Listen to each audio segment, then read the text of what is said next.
Welcome, ladies and gentlemen, WION's Climate Tracker. We're going to start with one of the most pressing issues in the world right now, water. Water covers 70% of our planet, and it is easy to think that it will always be plentiful. However, fresh water, the stuff we drink, bathe in, irrigate our farm fields with, is incredibly rare. Only 3% of the world's water is fresh water, and 2/3 of that is tucked away in frozen glaciers or otherwise unavailable for our use. Now, as a result, some 1.1 billion people worldwide lack access to water, and some 2.7 billion people find water scarce for at least 1 month of the year.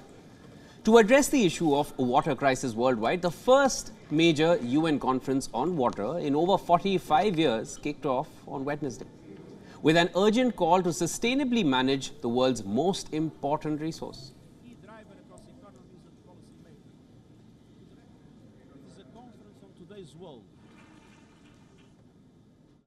Water is a human right and the common development denominator to shape a better future. But water is in deep trouble. We are draining humanity's lifeblood through vampiric overconsumption and unsustainable use, and evaporating it through global heating.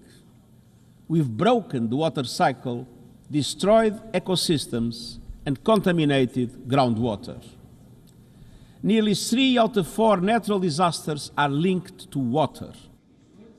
Now, the conference will address issues related to protecting aquatic ecosystems, improving management of water resources, increasing water reuse, and promoting cooperation across borders on water use. There are 171 countries attending the conference, including over 100 ministers on the speakers list, along with more than 20 organizations. The UN World Water Development Report 2023 was released on the eve of the conference, and the report says 26% of the world's population doesn't have access to safe drinking water, and 46% lacks access to even basic sanitation. It paints a stark picture of that huge gap that needs to be filled to meet UN goals to ensure all people have access to clean water and sanitation by 2030. Moreover, the report points out that many of the water systems that keep ecosystems thriving and feed a growing human population have become stressed. Rivers, lakes, aquifers are drying up or becoming too polluted to use. More than half the world's wetlands have disappeared. Now, some other findings. The agriculture sector is among the biggest consumers of water. It is also responsible for massive wastage due to inefficient procedures being used. At the current consumption rate, the situation will only get worse. By 2025, 2/3 of the world's population may face water shortages, and ecosystems around the world will suffer even more.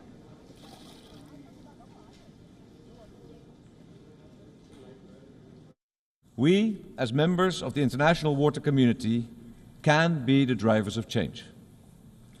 We have to value water, surface water and groundwater, and use it more efficiently and sustainably in every sector, locally and globally. In addition, climate change is altering weather patterns with shortage and droughts in some areas, while flooding in others.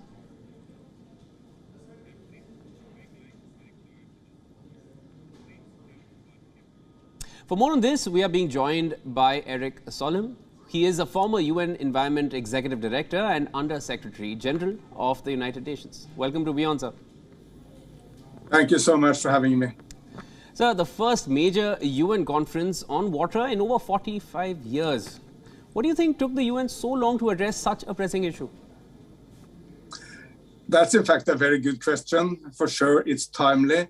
Climate change is basically about water. I mean, temperature rise will affect humans, but the main effect is through water, through flooding, through extreme weather cyclones, through drought. And of course, humans can survive very long without food. They can only survive a limited amount of hours without water. So water is the most precious of all commodities on the planet. Mr. Solheim, as per a UN report, 26% of the world's population doesn't have access to safe drinking water, and 46% lacks access to even basic sanitation. There's another estimate that by 2025, it's barely a few months now, you can count it that way, 2/3 of the world's population may face water shortages. What do you think are some of the most immediate steps that need to be taken? I think we need to use technology better, which was mentioned here. I mean, if you want to irrigate an agriculture area, you should hit the water to the plant, not flow it out to everyone. A number of lakes on the planet and wetlands have been destroyed because of overuse of water for agriculture. That needs to stop. We need to provide much better sanitation, but we need to do it at scale, not just a small pilot program here and there. And here the work can lead from India, because the Swachh Bharat program of Prime Minister Modi really bringing toilets to the rural population of India, creating 100 million toilets. That's the scale of solutions which we do need in Africa and in all those areas of the world where sanitation is a major problem. Thank you for joining in, sir. Thank you for all your updates. Thank you.